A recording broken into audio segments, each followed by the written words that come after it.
ఉన్నావంటే ఎదురవన, అన్నిపై ఉన్నావంటే నిదరవన, కలలే కన్నావంటే నిజమై ముందుకి రానా, కలతై ఉన్నావంటే కథనవన. అమ్మలో ఉండే సగం అక్షరం నేనే, నాన్నలో రెండో సగం లక్షణం నేనే.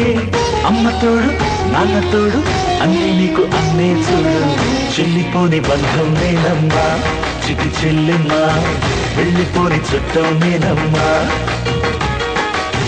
అన్నలోని ప్రాణం నువ్వమ్మా చిటి చెల్లెమ్మా, ప్రాణమైన చెల్లిస్తానమ్మా.